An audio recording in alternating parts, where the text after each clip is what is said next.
Let me show you an example of the Assist Sketch Understanding System in operation. I'll draw a simple mechanical device and show you that the computer understands what it is that I've drawn.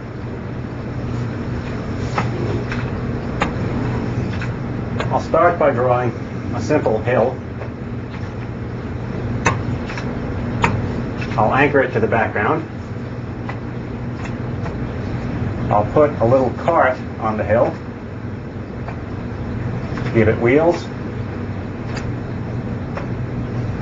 pin the wheels to the frame with some axles, and then indicate that I want gravity.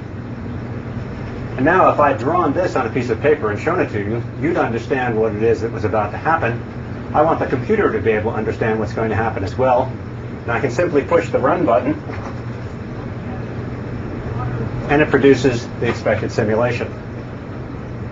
Now, I'm going to run that again, and I want you to pay attention to how the car moves as it runs down the hill. You'll see that it wobbles just a little bit because I haven't drawn the axles in the center of the wheels.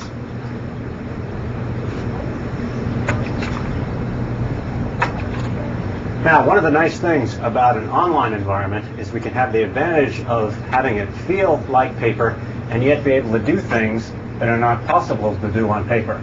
For example, I can take this and decide that I don't have it in quite the right place, and what I'd really like to do is move it just a bit and put it over here. Then I'll run the simulation again with my new conditions.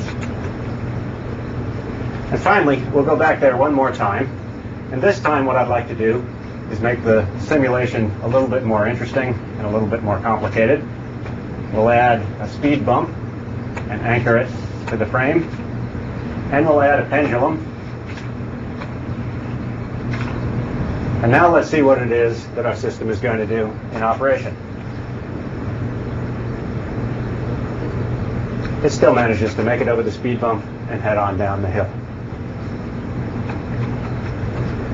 Now, let me try another device. This time, something a little more similar to the kind of thing that might happen in a real design environment. Here you see I've circled all of my previous drawings, and I'm just going to get rid of it by saying, scratch that out. And let's try a simple little marble game, the kind of thing that we might have in a real design environment. I'm going to draw a collection of boards for the marbles to run down. I'll anchor them to the background, put one more board down here,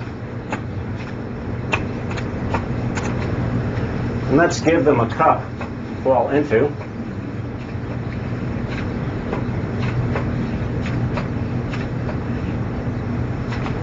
And just to make it interesting, we'll anchor the cup with a couple of springs, put some marbles up here,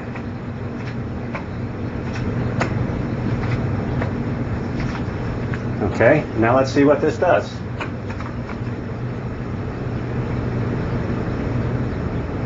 Oops, not quite. Let's go back to the drawing board, literally, and see if we can't fix things. Suppose we take this shelf and move it a little bit. And then let's take this shelf over here and move it a little bit. And now, let's try the device again.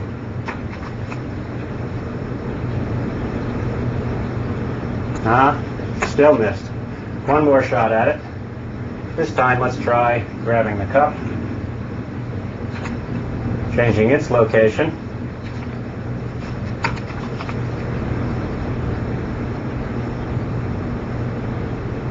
All right, we've succeeded. Now what I wanted to show you is we have a design environment, the beginnings of a powerful design environment that allows a kind of natural and familiar style of interaction.